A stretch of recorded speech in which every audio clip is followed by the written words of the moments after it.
When your duck tucks its head under its wing and goes still, do you actually know what its nervous system is doing? Yes, it looks peaceful. But behind that stillness, there's something most keepers miss entirely. That position isn't rest. It's a live biological readout. And if you're misreading it, which most keepers do, you're missing a stress signal the flock has been running for days. There's one sleep behavior I'll get to last, because once you understand it, every quiet moment in your duck yard changes meaning permanently. But let's start with what's already happening the moment your duck closes one eye. Have you ever noticed which direction your duck tucks its head? Not just under the wing, left side or right side. Most keepers assume it's a comfort preference, like which side of the bed you sleep on. Arbitrary, individual. It isn't. Ducks practice unihemispheric slow-wave sleep, a biological arrangement where one brain hemisphere sleeps while the other stays active and alert. The sleeping hemisphere shuts down. The alert hemisphere continues processing sensory input. And critically, the alert hemisphere controls the open eye on the opposite side of the head. In 1999, Niels Rattenborg and colleagues at Indiana State University published findings in Nature documenting exactly this in mallards. Edge ducks, birds on the outer perimeter of a sleeping group, kept the outward-facing eye open at significantly higher rates than ducks in the center. The hemisphere controlling that outward eye never fully dropped into slow-wave sleep. Here's what that means for the tuck direction. If your duck tucks its head to the right eye is shielded against the body. The left eye stays outward. The left eye connects to the right hemisphere. And in birds, the right hemisphere is the threat detection hemisphere, the side that processes novel stimuli, sudden movement, anything that hasn't been categorized yet. That's not a sleeping duck. That's a duck running active threat surveillance with half its brain while you watch it rest. Here's where it gets more complex. Ducks don't sleep in isolation. Even in a backyard flock of 4, sleep is a coordinated biological event. The Rattenborg study found that ducks in group arrangements rotate sentinel position. Outer edge birds maintain higher vigilance, more open eye time, more alert hemisphere activity. As the cluster shifts, so does the vigilance responsibility. That rotation is a sign of a stable flock. It means the hierarchy is functional. No single bird is carrying the full threat monitoring load indefinitely. But here's the thing. When that rotation breaks, when the same duck is consistently the one tucked right, left eye outward, on the outer edge, night after night, that's not normal sentinel behavior. That's one bird absorbing the threat burden because the flock hierarchy has fractured. A new introduction, a predator encounter, a change in resource access. Watch the outer edge. If the same duck is always there, the flock has a problem it hasn't resolved. That's not a resting bird.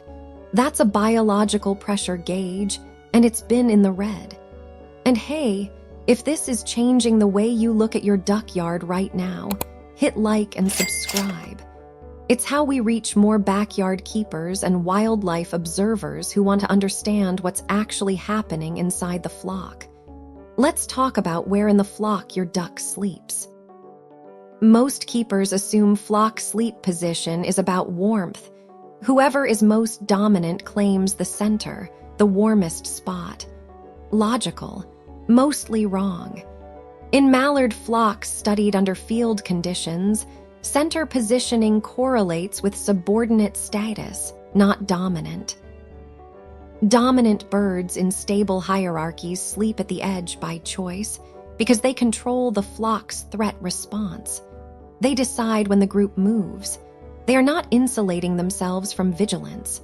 They're performing it from a position of authority. The subordinate birds cluster in the center. lower metabolic cost, lower vigilance burden, but also lower information access. The bird in the center of the sleeping cluster is the last to know when a threat arrives.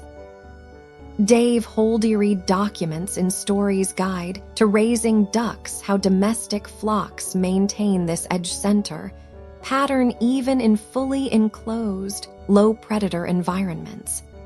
The behavior is instinctual, not a rational response to current threat level.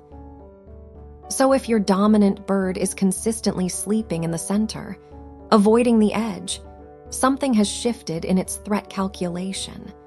The instinct to lead the threat response has been suppressed by something the bird has assessed as too high risk to manage from the front. That's not comfort-seeking. That's a flock that has already decided the threat is beyond its ability to manage, and nobody has told the keeper yet. Here's the consequence layer most keepers never see until it's too late. Ducks in a stressed flock don't just change sleep position. They compress sleep duration. They spend more time in light drowsing, head up, eyes at half-mast, and less time in the full tuck, hemisphere offline rest state. To most observers, this looks like activity. The birds seem more present, more alert. That alertness is not health. It is suppressed sleep cycle from sustained cortisol load.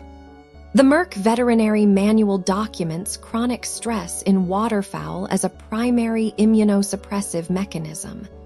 Birds operating under prolonged threat or hierarchy instability show elevated corticosterone levels that compromise lymphocyte function within 14 to 21 days.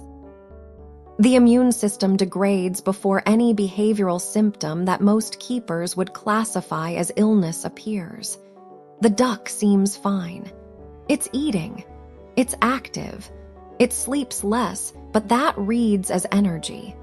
By the time the first clinical sign surfaces, a shift in droppings, subtle feather condition change, reduced foraging engagement, the immune suppression has been running for weeks.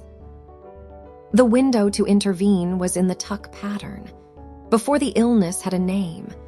Remember at the beginning when I said there's one sleep behavior that changes how you see every quiet moment in the duck yard? This is it. A duck that has stopped tucking entirely, that holds its head upright through what should be its sleep cycle, bill forward, body still but neck extended, has crossed a biological line. The tuck requires a threshold level of neurological safety.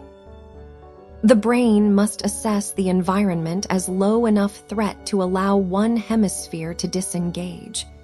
When that assessment can no longer be made, when the cortisol load, the hierarchy pressure, the accumulated stress is high enough, the tuck suppresses. The bird does not choose to stay alert.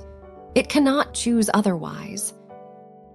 The nervous system will not release into the state the tuck requires. What you're watching when you see a duck standing still, head up, eyes open, during what should be rest, is an animal whose threat assessment system has locked. It has concluded at a biological level that the environment does not permit sleep. That bird is not fine. It has not been fine for some time.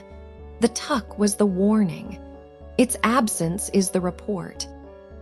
What looks like rest in a duck yard is a live readout of everything the flock has already decided about its safety. And by the time the tuck disappears, that decision was made days ago.